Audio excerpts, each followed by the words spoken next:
Hi, everyone, and welcome back to Life Without a Filter. I'm Cheryl, wife, mom to two amazing young adults, and one very spoiled fur baby. This podcast is where we talk honestly about life after public school ends for our kids with disabilities and what it really looks like to navigate the adult service world. Before we jump into this week's episode, just a little housekeeping that this will be the last episode in 2025. We will be taking a break over the winter holiday season and we'll be back on January 6th with our next episode. If you're a parent, caregiver, or educator supporting a young person between the ages of 13 and 22, I'm so glad you're here today. We're continuing our Transition 201 series with a deeper dive into another one of my favorite resources, the ARC of Massachusetts Transition from School to Adult Life Timeline. So grab a coffee, take a breath, and let's jump in. If you listened to my last episode, you know I've been walking through some of the transition checklists that helped us during our own journey with Elle. I already covered the Turning 18 checklist in detail, but the ARC of Massachusetts timeline is a very different tool. And in my opinion, it's one every family should know about. What I love about this handout is that it starts at age 13, which means it meets you right at the beginning of the transition process under IDEA or your state's guidelines. It also does something the Turning 18 checklist doesn't do. It looks at your child as a whole person, not just as a list of tasks. Now, full transparency, there is one thing I would change, and it's not the information itself. The content is great. It's actually the format. There is a lot of repetition across the years, building relationships, encouraging friendships, and continuing to do transition assessments. All of these are super important, but it's worded slightly different under each year's category. Personally, it would have been helpful to have a section labeled ongoing activities, and then each age group could highlight the things that are unique to that year. But hey, every tool has its quirks, right? So let's take a look at this handout and talk about some of the items I thought were really helpful. So before we begin, let's take a look at where to find this handout.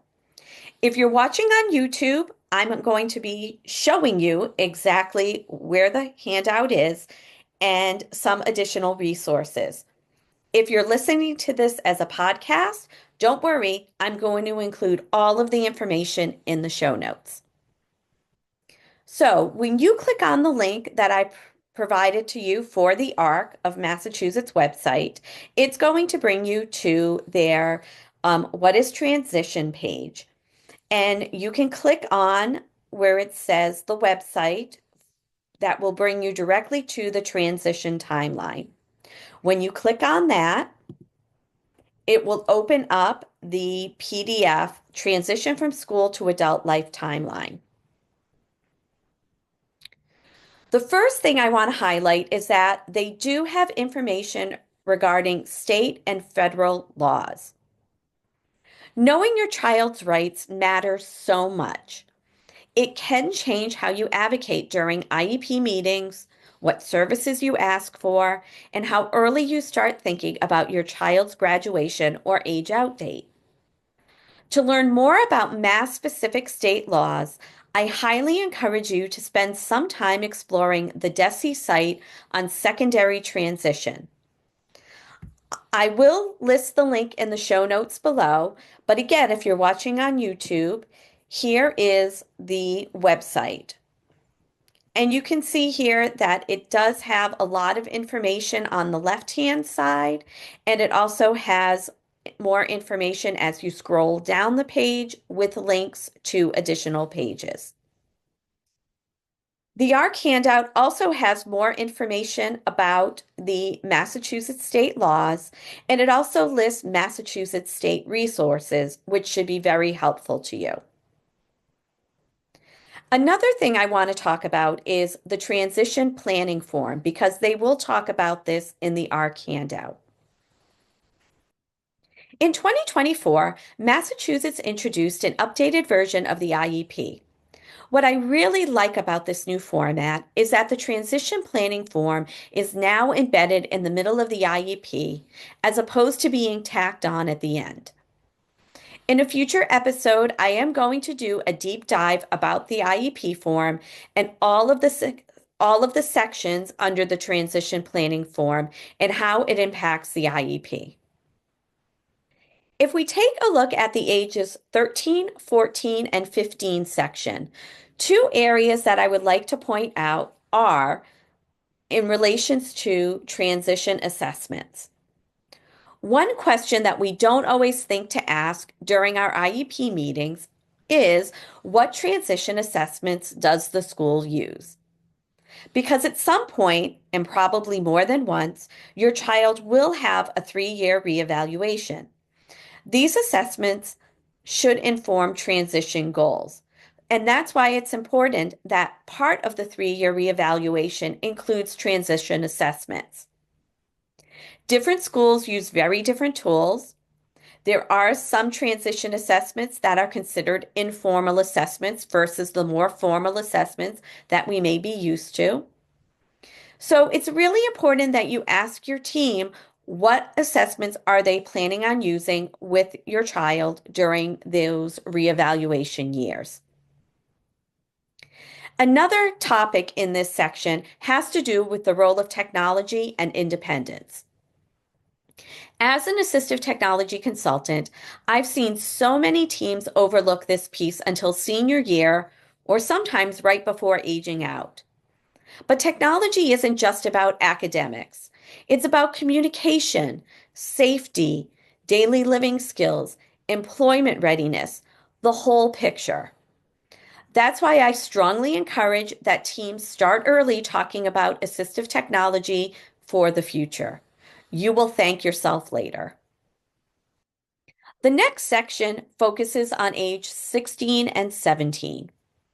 Once you hit 16 and 17, the focus shifts towards the young adult's voice, what they want, and how they see their future. This is where person-centered planning shines. Self-advocacy, envisioning the future, building transition portfolios, writing out a 5-year plan. These are all part of helping your child take ownership of their life. We'll talk about different person-centered planning tools in future episodes because there are some really great ones out there that I would like to highlight. Another big topic in this age group is about travel training, which, if you followed our story, you know has been a journey. When Elle was in school, he used to take the minibus, but during COVID, we switched to driving him. And let me tell you, he got a little too comfortable with mom as his chauffeur. So we compromised. I drove him in, and he would take the bus home. But during his transition program, he was extremely resistant to doing travel training on our local GATRA bus system. And up until now, he's still been hesitant to do it. He has been open to using the commuter rail to get into Boston and using the subway system in Boston to get around the city. So we are making baby steps that way. But for his upcoming ISP meeting, one of his goals that he has expressed he wants to work on is to go back and focus on travel training. So we are going to be re-exploring public and private transportation options like GATRA and Uber Caregiver. I'm sure I will be doing future episodes on how that is working out for him. Around this age, you'll also want to ask your school about the 688 referral, that important document that connects your child to adult services and starts that application process going. I spoke about this in detail in last week's episode under the Turning 18 checklist, so please take a look at that for more information. Another area that I discussed last week was in regards to starting to learn about other programs like SSI, SSDI, guardianship, and supported decision making.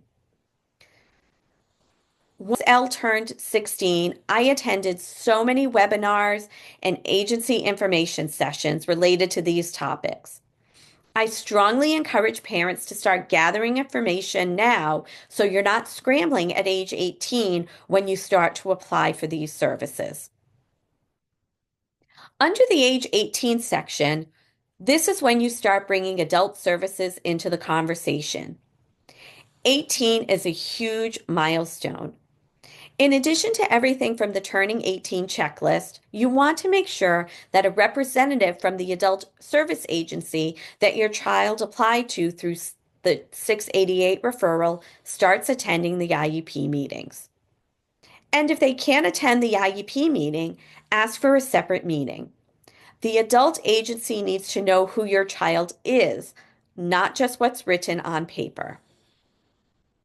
Under the section for ages 20 to 21, this is where the transition plan and the search for programs really begins. And this is a big one.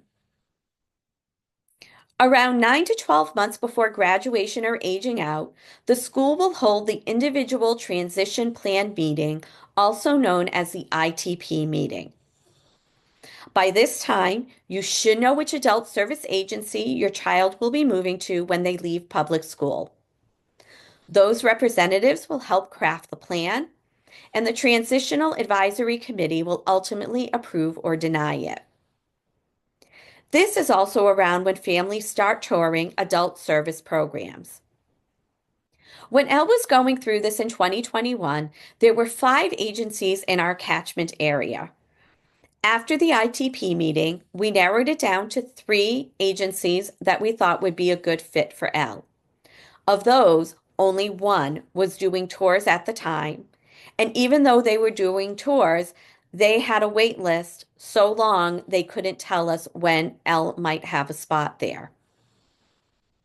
Regardless, one piece of advice someone gave me, and I absolutely agreed with this, is that not every agency is right for every person.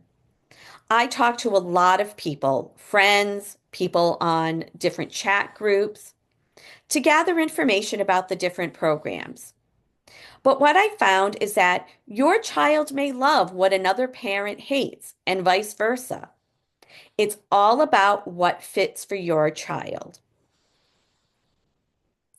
Another thing they talk about in this section is that this age range is also a great time to start looking for an adult primary care physician and dentist. Pediatric practices often graduate their patients at a certain age. We learned this the hard way. Our pediatric doctor ended up graduating Elle at 21, while a lot of his friends' practices graduated at 25. It also took us over a year to find a new primary care physician due to wait lists and openings. So, the earlier you start asking and researching and getting on wait lists if they are there, the better. Another resource that I want to point out is about the pre-ETS program. These programs support employment-related skills even for students who won't pursue paid work. Think communication, self-advocacy, soft skills, things every young adult needs. In Massachusetts, pre-ETS services can start as early as 14. I know some school districts that do end up doing this, and there are others that may wait until they're closer to the 18 to 22 range. Regardless of what age you start, it's important to talk to your school district about what pre-ETS programs they offer and what agencies they contract with in order to deliver these services. I'll put a link in the show notes to the pre-ETS transition program website in Massachusetts so you can get more information. And the last section in this handout for age 22. This is the age when, according to the timeline, transition from school to adult services should be complete. But that's not the reality for a lot of families. If you're in any parent Facebook group, you've seen this firsthand. Young adults aging out with no placement available. And even if you do have a placement, just because you are in one organization when your child ages out doesn't mean that this is going to be where they are going to be for the rest of their lives. I like to remind families that when we look at our lifespan, we spend such a small period of that within the public school setting, and we will spend, hopefully, a lot longer in the adult services world. So while that transition should be complete, the transition is never ending. Transition occurs throughout our lifetime. So, one thing to remember is that while we have these timelines and we feel like we have to get everything done by 22, post 22, we are going to have a lot of additional transitions and changes as our adult child grows and learns and decides what they want their life to look like. Also, in the age 22 section, this is also the age where families often experience the hardest transition of all, moving from an entitlement system to an eligibility system. While your child might be found eligible for adult services, they are not entitled to a placement. This is going to be dependent on funding, availability, and staffing. I'll be doing a future episode on the difference between our entitlement system and the eligibility system in adult services. I know this episode covered a lot, from age 13 all the way up to 22. But truly, the more informed you are, the better you can advocate for your child. Transition isn't a straight road. It's a series of steps, decisions, and sometimes pivots. But remember, you don't have to do it alone. Thanks for joining us for this week's episode. What action steps can you take away from this episode? Share them in the comments section. If you liked what you heard, make sure to subscribe, tell a friend, and leave a review. Until next week, let's continue to support and honor each other on our unique family journeys.